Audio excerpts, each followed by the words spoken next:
lights are on.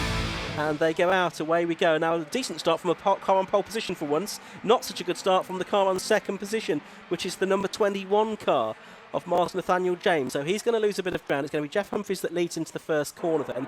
Joe Jessup from fourth on the grid is up into second place, and he gets the run because it was a mistake from Jeff Humphries at the bottom of Paddock Hill Bend there that's dropped him back down to about fourth position behind the number 97 car of Matt Digby. Sense he might have almost have missed a gear there, and he just got swallowed at that point. So he was leading well, three abreast coming out of Druid's hairpin.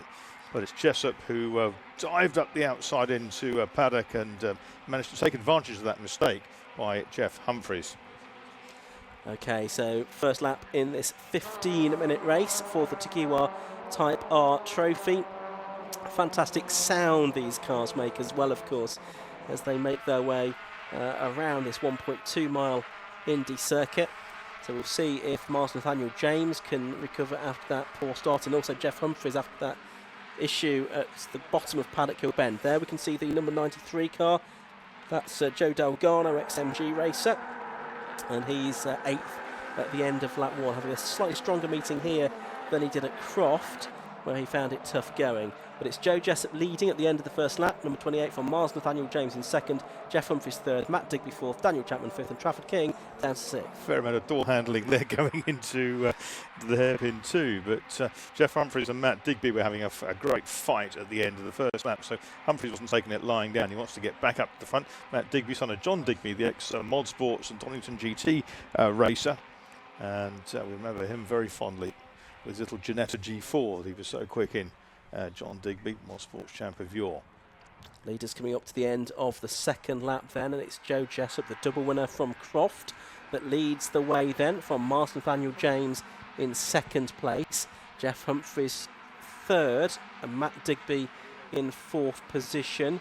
But Humphries there's in the best lap of the race, 55.75 on that lap, and so looks like he's going to perhaps take the fight to the leaders. Yeah, he was quickest in practice, only one in the 54s at that point, and they're running a bit more fuel at this point of the race, and he will hopefully, for him, charge back up and challenge those top two. Number 5 then, Jeff Humphries, our poleman. Now he's got them right in his sights as they go through Surtees up towards the loop, in and round through clearways, down in that little compression, and Humphries it is in third place behind Jessup and Miles Nathaniel James, and the first half dozen cars all spread out down the straight up towards Paddock they go. The gap over the line, half a second. Yep, and we just saw on screen the battle for 28th between Andy Idwine and Lee Rickard. So the leaders, though, are up at Druids once again, and it's side by side for second place now. And Jeff Humphries is trying to outmuscle Mars Nathaniel James there for second place as they come down now to Graham Hill Bend. There you can see the 95 car of Samuel Dennis a little bit further back in 15th position, a little bit crossed up on the way into the corner. Yeah, I think he got mugged coming into the corner and was out of line. As a result of it, missed the apex. But up front, it's still Jessup from Mars Nathaniel James. And there's a change from fourth. And, we've got a problem there. Digby's got problems. Yeah, you can see on screen there just the green car in the background. I think he's going to head into the pit lane more than likely. If he can get across, yes, he can. He can. So Matt Digby, some kind of mechanical issue afflicting him suddenly by the looks of it. That's the back up towards the front of the field. That's 104, Daniel Chapman, who's now into fourth position, just ahead of Trafford King, who's in fifth. There's the Digby car that's just come to a halt in the pit lane, the DH Racing, Danny Hobson Racing machine.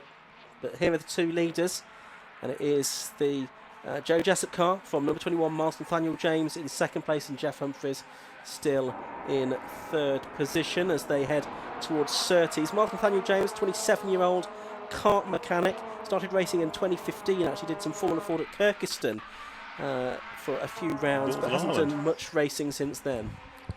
Great circuit, Kirkiston, old airfield circuit, go back to the 500 Motor Racing Club of Ireland days, and yeah, great fun place to race.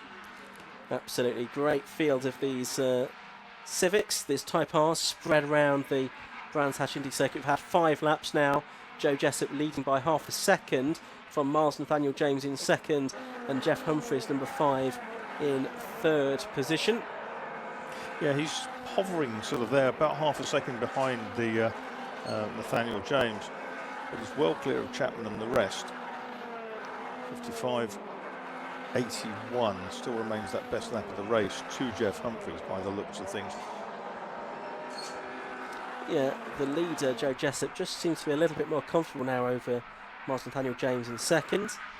As watching on screen at number 11, that's Joe McMillan, who's got Tim Adams right behind him. Yeah, he's up to 7th place now, Tim Adams, isn't he? And well, he qualified 9th. He's won races at Castle Combe over the last couple of years, son of Nick Adams, the world C2 sports car champion of yore. Yeah, 1989 he won that. Done some late model NASCAR racing as Tim in the past, and also raced in the Castle Combe Hot Hatch Championship a couple of seasons ago, and he's in the Harvey's Auto Tech prepared car. But we're watching number 21 at the moment, which is Miles Nathaniel James, second place driver, just tucked in behind our race leader Joe Jessup, looking for his 3rd straight win of the season. Jeff Humphreys, having put his car on pole position, not able to really do anything about the leaders, is he? No, absolutely not. He's dropped back. 55.60 is now the quickest lap by the looks of things. And even down the order, we've got lots of 55s now in the chasing group. Of course, they've lost territory, though, to the top 3. Yeah, the first 3 are a second or so clear of Daniel Chapman. And there you can see the top 5 there. And then behind Daniel Chapman, who had a couple of podiums at Croft, you've got Trafford King, number 42. There's Jessup, though. He was a contender for last year's championship right towards the end of the season, but ultimately it was Jake Hewlett that took last year's title in his first season of circuit racing. He'd been successful in sim racing previously. Nathaniel James just made a little bit of ground, a few feet last time through. Oh, big lock-up, though, for the leader there. He's been doing that consistently up at Clearways, yeah. And that will give some sucker to Miles Nathaniel James to think, you know, we've got him not rattled, but we've got him under pressure. I think that Jeff Humphreys might be being caught by Daniel Chapman. Yeah, 2/10 that time, and Chapman with a 55.68 personal best lap. Well, Jessup did make a little bit of ground, but he did lock up again, this time at paddock. And it's always that that inside wheel, the lightly loaded wheel that locks.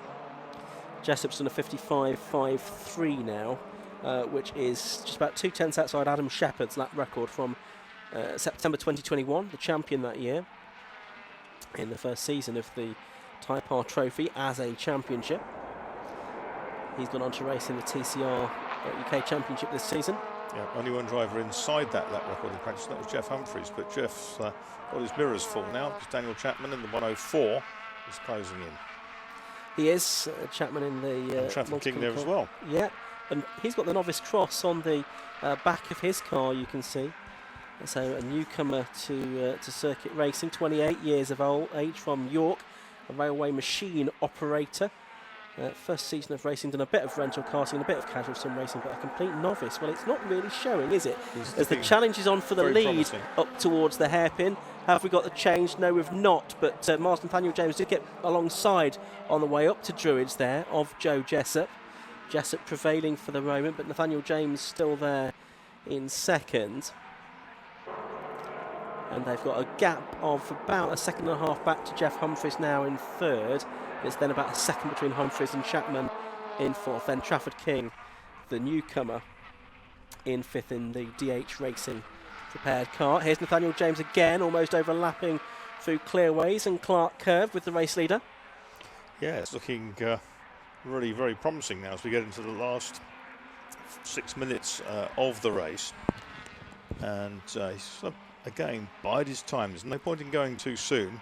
They both lock an inside wheel there, and a good exit to the corner from Miles Nathaniel James gets him very, very close. This time up towards the outside. Can he get a tuck back through the apex of Druids?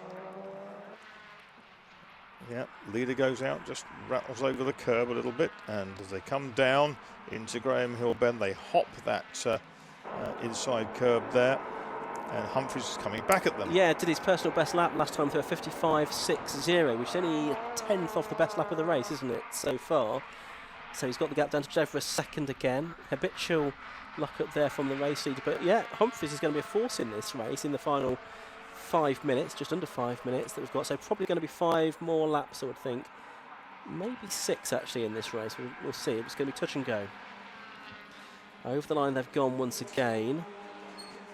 Best lap of the race to Malcolm Daniel Jones, 55.50 so far. He's there in second, but look at that now, side by side for fourth. That's Trafford King up the inside of Daniel Chapman. Good move that. Yeah, Chapman's trying to come back at it on the outside, but Trafford King wise to that. He's put his car nicely into position for the apex. He's got a good exit, and that early acceleration has pulled him a length or so clear. He's not in. It's not all plain sailing by any stretch of the imagination, but that's a very, very good move from the novice in number 42, Trafford King. Yeah, Joe McMullen having quite a lonely race just in the background there. Number 11, you could see the yellow car ahead of Tim Adams and Joe Delgado and James Manson in the OnlyFans car, and Martin Bugg, who rounds out the top 10. But there's the battle for 4th and 5th on screen now. A bit further up the order. Be interested to see if Jeff Humphries can take any more time out of the 2 leaders.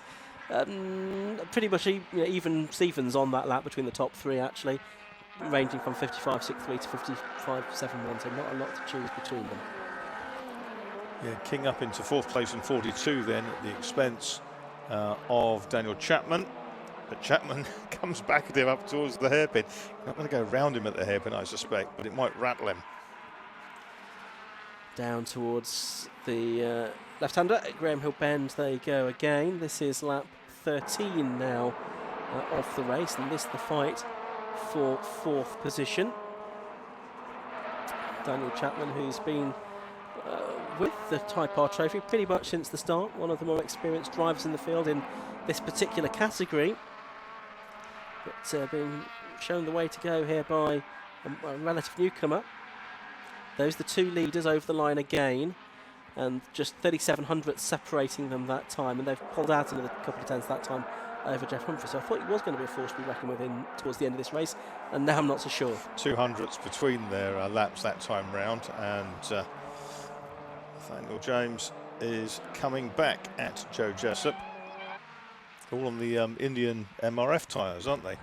Yeah. Which Karun Chantok's father used to espouse back in the 1980s when he was racing in India at Shalavaram.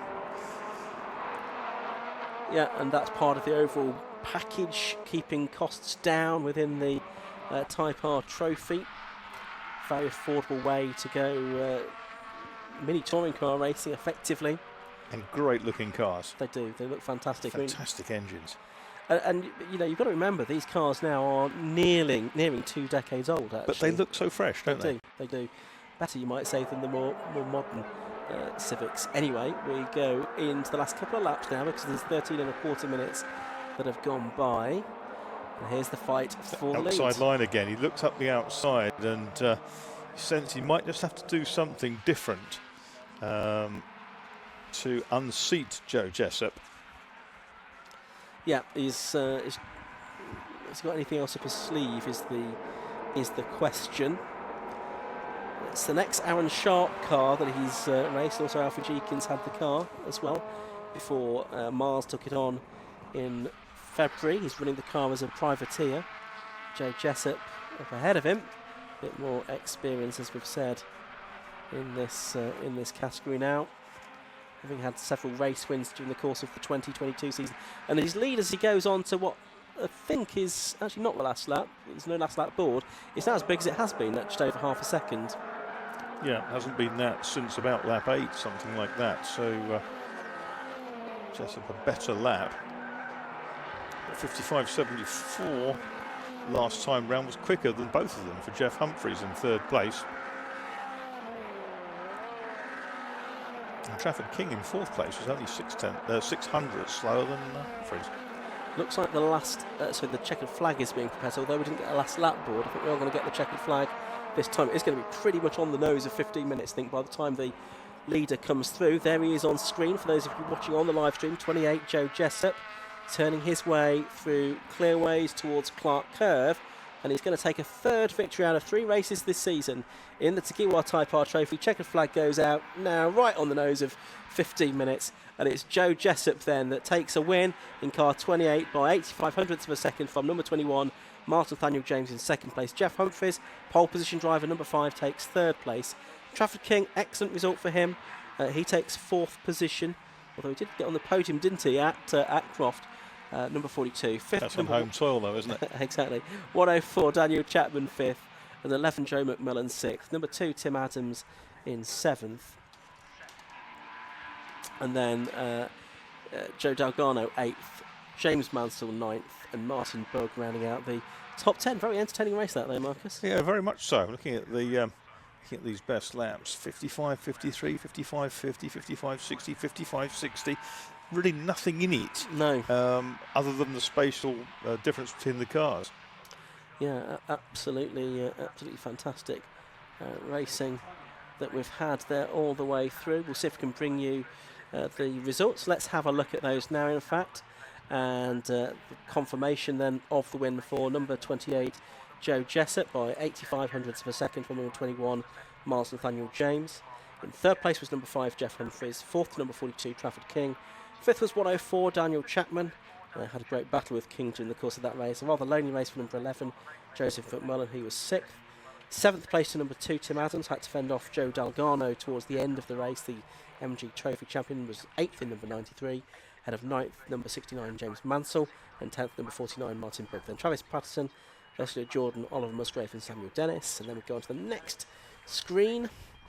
Matthew Morgan, you can see, was 15th. Then Matthew Duffel. Ross Borman actually did well to come through from the back of the grid up to 17th place, ahead of Jake Johnson and Jamie Flynn. Tim Necklin, Kevin Condon also made up a few places, ahead of Craig Atkinson, Richard Lindsay, Richard Jones, Lee Rickard, Andy Idwine, who had the off in qualifying.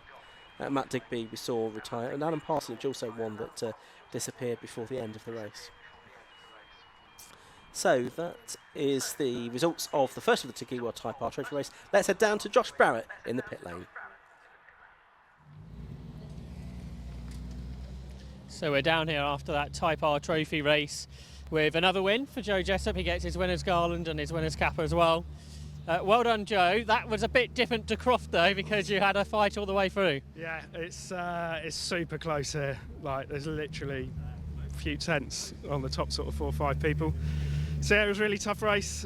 Just tried to defend, not make any mistakes, but I mean, he was super quick behind me, pressure all the way. So yeah, really good race, enjoyed it.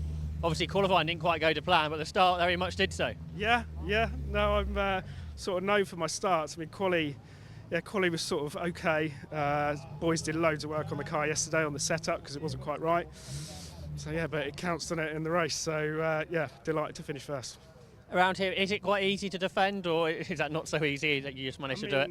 It's yeah. I mean, it's not an easy track to overtake at, so that makes the defending slightly easier. But I mean, the pressure was there basically the whole race. So yeah, no, great racing.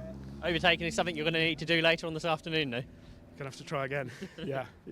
Good luck with that. Well done on another win. So there's our race winner, Joe Jessup. In second place was Miles Nathaniel James. So we get Miles over. Congratulations, Miles. A great drive there. Second place, pushing Joe all the way. Yeah, it was really difficult because I had Jeff on my case the entire time, and he went for quite ambitious moves. And with Joe, like, our pace was so similar that I just couldn't really find a way past. I sat on his bumper the entire race, but just could not get a nose in. And I mean, driving against 2 really experienced people is, I mean, I'm a newcomer to this series, so it's pretty tough, and they clearly know what they're doing. But we've definitely come leaps and bounds over last round, made some quite drastic changes to the car. I'm obviously developing as a driver, so, but we'll get there. We'll get the top spot at some point. Tell us a bit about your history in cars. So in 2015, I did a little bit of Formula Ford 1600, but it became a bit too expensive back then. I had to stop for, 8 years. So I'm just getting back into it after all this time, and I didn't expect to be at the front so quickly, but yeah, it's going well. It's very confidence inspiring. And you said there about how you've made good progress from Croft. Have you been able to do any testing or track days between then and now? I've literally done Brands Wednesday, and then yesterday, and then today. So I spent a whole month out of the car between Croft and now. So yeah, I'm very happy to be at the front. And later's all a totally different thing with a reverse grid. How are you sort of confident with overtaking cars in that one? I mean, looking at our pace in qualifying, there's a few of us that are a few tenths away from the second half of the top 10. So, providing everything goes well, we should be able to get through. It may be a case of following Joe and Jeff through, because I know they're both very aggressive. But maybe I'll be the one to be in front of them. We'll see what happens. Well done today. Good luck later on. Well done in the second place. Then in third place was Jeff Humphreys. Jeff, do you want to make your way down and grab a word with you? Third's good, but perhaps not quite what you wanted after how qualifying went this morning. No, obviously I was hoping for a pole, but a win out of that one, but dropped fourth, popped out of fourth gear coming down paddock. All got me, and then I just tried to latch on and keep up with them. You managed to get past Matt, and then these two proved a little bit more difficult. Yeah, I was hoping they might tie themselves together and I could sort of, make a move at some point, but they just didn't put a wheel wrong really, so it was pretty tough, tight at the front. Nice to be back though, right at the sharp end of the grid. Yeah, it is nice to be fair. I was starting to lose a bit of confidence in myself a little bit, and the car set up, but thanks to Danny, I'm in a rental car this weekend because as you probably know, my engine blew up at Croft, so fair play. The rental cars, it's true what they say about rental cars, isn't it? The quickest cars. Obviously, for winning the Stock Catch Championship, how different is a Saxo to one of these Civics? Well, they're not as quick, but handling-wise, pretty similar. Front-wheel drive. Yeah, I like the Civic. I like the fact you can play around the setting a bit more rather than the Saxo, which is just solid rear beam and you can't really do much with it. So. And like you said earlier, this is a nice competitive championship to be in. Absolutely, yeah. It's as you saw from that race, probably. I mean, it's so tight. I think the top 10 drivers are split between a second. So I mean, as soon as you lose a position, it's really hard to get it back.